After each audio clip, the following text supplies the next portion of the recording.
Bienvenue à vous, chers téléspectateurs, et merci de faire de la Télé Pacifique votre référence en matière d'information. Au sommaire de notre page d'actualité, Anthony Dumas, un agent de l'UDMO, a été assassiné dans une embuscade tendue à une patrouille policière jeudi par des bandits armés à Gomorrhe.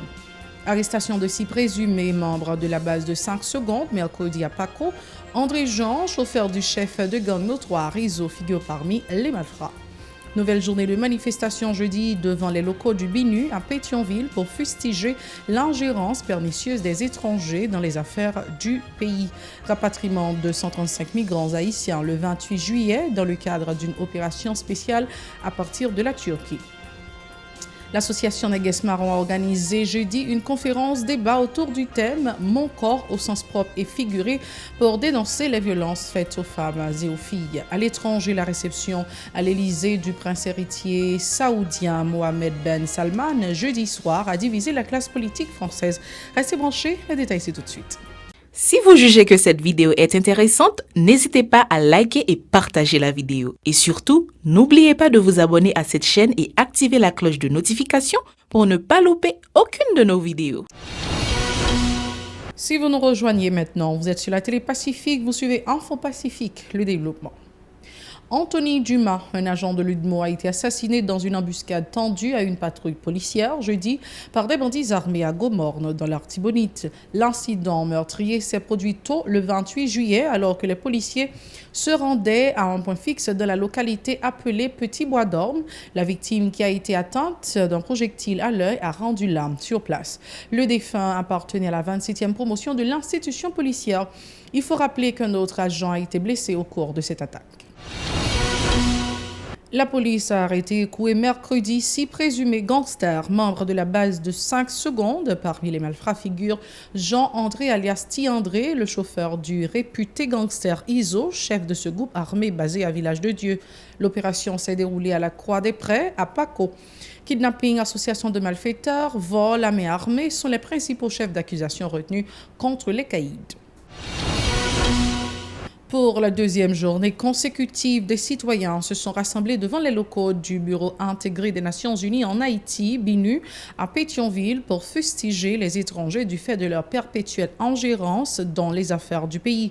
Ils imputent la persistance de la crise globale à la communauté internationale qui apporte son soutien inconditionnel à l'équipe gouvernementale qu'elle a elle-même mise en place.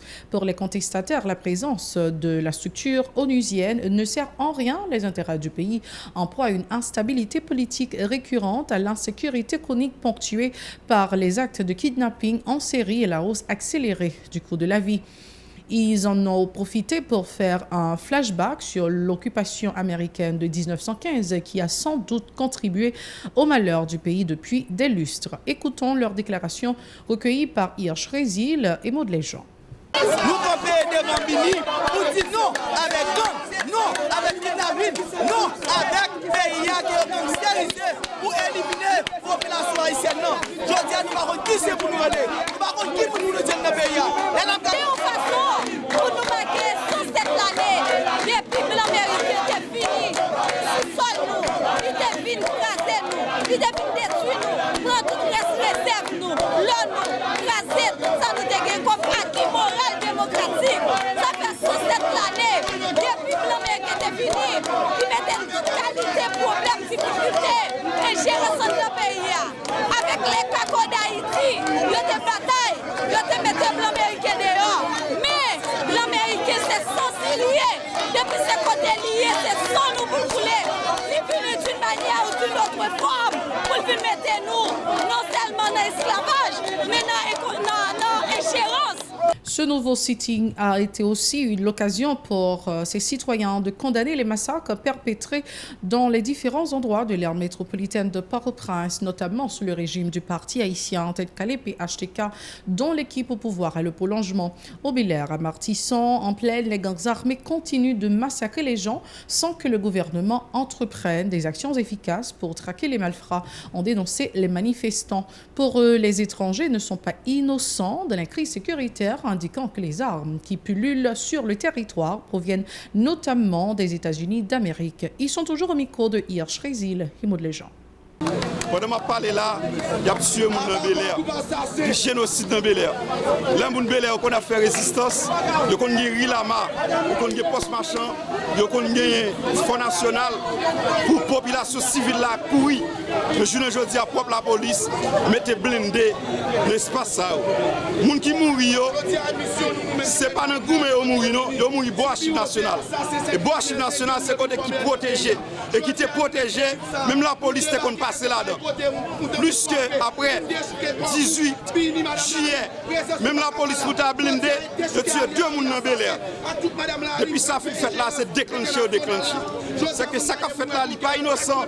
Et il y a Méladan là, il y a Mibini là-dedans, il y a Ariel là-dedans, il y a Ketel là-dedans, il y a tout le monde qui est dans le gouvernement là-dedans. Il y a SDP là-dedans, tout le monde qui est dans le pouvoir là-dedans. Qui ça fait? C'est détourner les gens de diriger le pays, c'est mettre des caméras sous bataille qui est dans le quartier populaire, bataille gang, pour pas avoir bilan. Je dis à pays a pas dirigé, pays a de l'insécurité. Nous comprenons un non gouvernement, ni justice là, ni le trafic de drogue, ni le secrétaire le trafic d'enlèvement, ni le ministre du gouvernement qui est le trafic de finances. Le même ministre, il soupçonne nos questions là, moi, Jovenel. Je dis à nous, nous qui sommes là, pour l'insécurité généralisée dans le pays là, pour la population pas évacuer l'activité. Je dis à pas gagner cap, l'école pas fonctionner, rien pas fonctionner si tu apprends pas dans l'université. Autre actualité, l'association Néguès Marron a organisé jeudi une conférence débat autour du thème « Mon corps au sens propre et figuré » pour dénoncer les violences faites aux femmes et aux filles. Pour la féministe Joanne Joseph, la conjoncture a aggravé la situation de la gente féminine avec la guerre des gangs dans la région métropolitaine de Port-au-Prince. La coordonnatrice de l'association s'insurge contre le fait que le champ libre soit laissé aux caïds qui tuent, violent, pillent, kidnappent et rançonnent les citoyens en toute impunité. Elle presse les autorités de sortir de leur grande indifférence et d'adopter toutes les mesures pour venir à bout de l'insécurité déconcertante. Tout le monde doit être libre de ses mouvements sur le territoire, a appelé Joanne Joseph. Ces propos sont recueillis par Vladimir Prédeville, Extravansky des Rameaux. Nous avons une victime qui est là. Donc nous parler de chiffres, nous parler de toute bagaille, mais nous parler de monde et dans temps tout le monde qui est victime que nous t'a parlé, nous avons une qui là. Il était vraiment important pour nous aujourd'hui pour nous parler de problème ça que femme exposée à lui-même, même Jacques en pilote problème, il pas parler de lui mais c'est important pour nous parler de ça tout. Oui, il y a kidnapping, oui, il y a volé, oui, il y a problème sécurité, oui, il y a problème grand goût toujours, oui, il y a problème courant, tout problème nous ca parler de eux. Et il y a problème femme qui victime chaque jour. Femme qui victime en bas men gang chaque jour qui n'ont pas même qu'à déplacer leur fin subi parce que zone n'a rien en otage femme ça non seulement exposé avec tout ça au qu'a fait mais là tout y a vivre que pas même qu'à l'hôpital après yo pas qu'à courir dans l'hôpital et nous tout connaît en femme fin victime en viol 72 heures seulement 72 heures pour sortir en bas risque ça que ça a subi à exposer mais je dis nous pas même temps nous pas même capable de faire ça.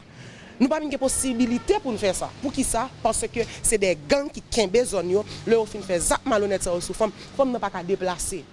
Femme n'a pas qu'à faire plus que font appel. S'il te gagne 4 avec charge dès le début.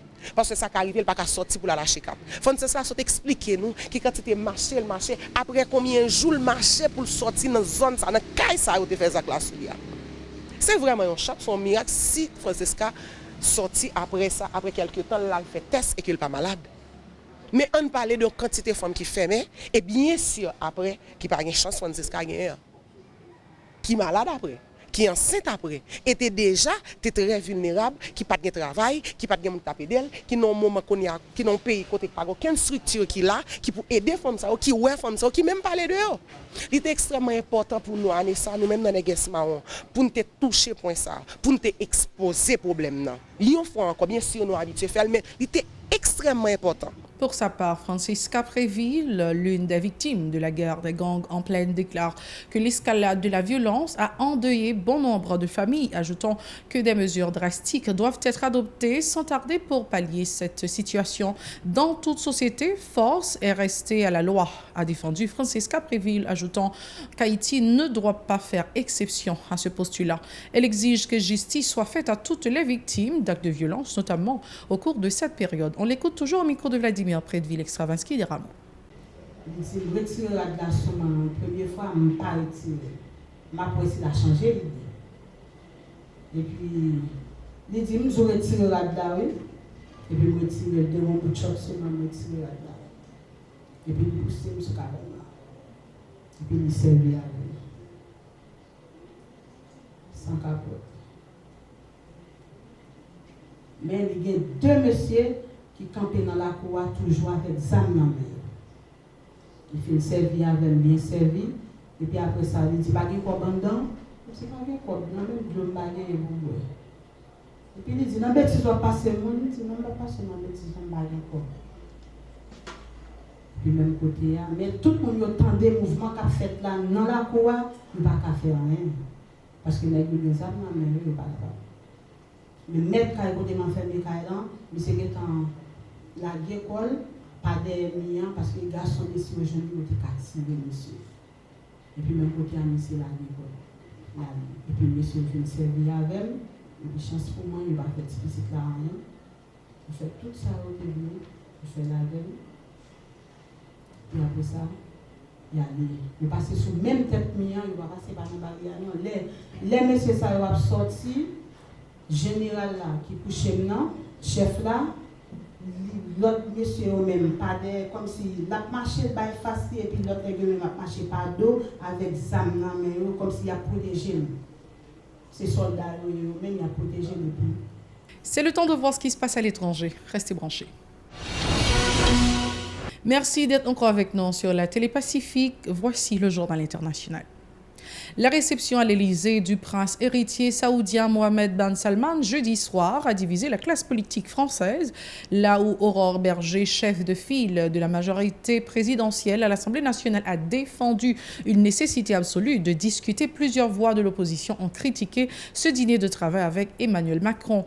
C'est son premier voyage de MBS dans l'Union européenne depuis l'assassinat du journaliste Jamal Khashoggi en 2018. L'ancien candidat écologiste à la présidence, Yannick Jadot, a critiqué sur Twitter cette visite de MBS, indiquant que la question des armes et du pétrole était plutôt au menu des discussions. La députée écologiste de l'intergroupe NUP, Sandrine Rousseau, a quant à elle listé les raisons qui auraient pu justifier un refus de recevoir le prince héritier saoudien. MBS sanctionne de peine de mort l'homosexualité, donne aux femmes un statut de mineur, achète des armes à la France pour tuer les civils au Yémen, commandite le meurtre de Jamal Khashoggi, et elle poursuit, mais il a du pétrole, donc il est reçu à l'Élysée. Macron a reçu le prince saoudien Ben Salman, dit MBS, infréquentable, entre autres, depuis l'assassinat du journaliste Jamal Khashoggi. Pour Macron, le pétrole n'a ni odeur ni horreur. Il a réagi pour sa part l'eurodéputé ex-Rassemblement national Gilbert Collard. C'est bien la fin de ce journal. Merci d'avoir été avec nous. Mais bien avant de partir, laissez-moi vous rappeler de nous suivre sur Free depuis la France, chaîne 434, sur notre site radiotélépacifique.com et sur notre application Radio Télé Pacifique sur Play TV, également chaîne 95. Au revoir.